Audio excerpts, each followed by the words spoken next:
Hey guys, I'm Aaron Jakubenko and I'm playing Robbo Slade in Neighbours. Thanks so much for sending in all your questions. I'll do my best to answer them all for you. Now Zainab asked, do I think Robbo ever had a good side or if he was always bad? And that's actually a very good question because that was a lot of my preparation, working out if I thought he did or not. And I do believe he did have a good side. He had a tough childhood, which you'll learn about this time round, and that's made him who he is, but no, I do. I believe he has a good side. Julianne asked if I liked my character and if I'm similar to him at all. And I'd have to say, I'm not. I don't think I could rob anywhere. I try not to. I try to be nice, I try to be friendly, and yeah, I don't know, I think Robbo's full of a lot of hate, which is something that I don't really think I'm full of, thankfully. Gemma asks, if I met Robbo in real life, do I think I'd get along with him? I do. I think the way that Robbo's written, he has this, I guess, a nice quality, a more of a charming sort of quality when you first meet him. And he's nice and he can usually talk his way into things like friendships and relationships. And that's what happens with Amber. And so I think I would at first probably become friends with him until he stabbed me in the back and started stealing from me, so yeah. Hannah asked, apart from Robbo, who's my favourite Neighbours character? And I would have to say Matt Turner. I think he's just such a strong, good father and he's so protective and loving towards his kids and that's a really admirable quality to have. Hillary asked, what is my favourite part about playing Robbo?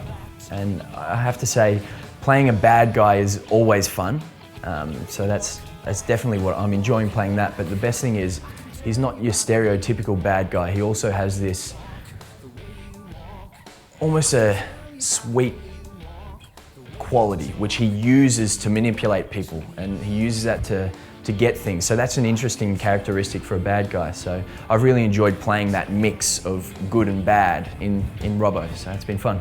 Holly asked, who from Neighbours is most like their on-screen character? And my first thought when reading that question was Bossy, the dog.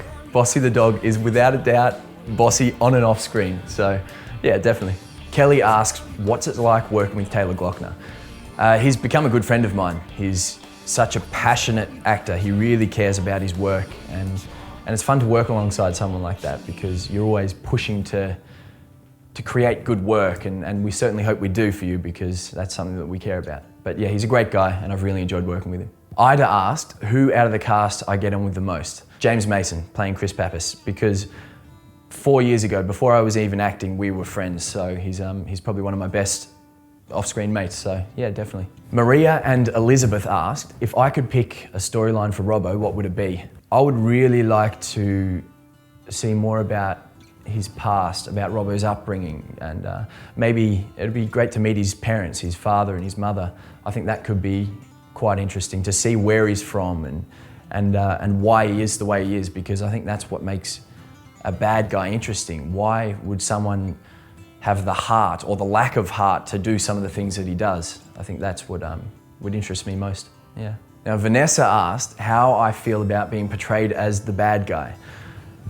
It's, as I said before, it's really fun playing a bad guy, and being portrayed as a bad guy is equally as interesting because a lot of the time people just associate you with that character and they think maybe you're a bad guy in real life, where I don't think I am. Now Mal asked, when and how did I start out as an actor and how hard was it?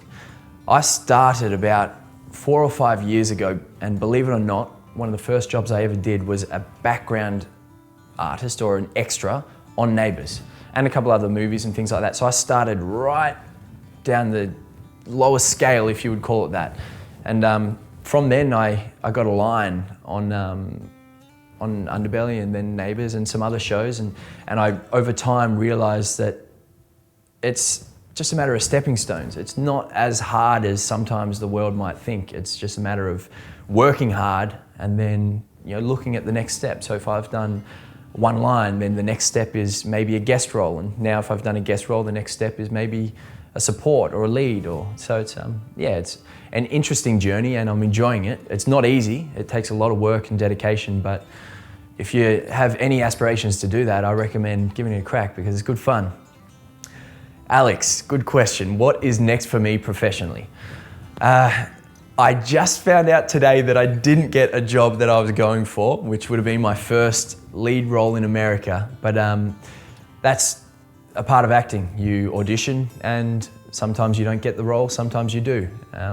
Now it's just a matter of keep auditioning and I will eventually land something, whether it's here or there or whatever it is. I look forward to it. But yeah, at the moment, just back into an audition room. So it's good fun.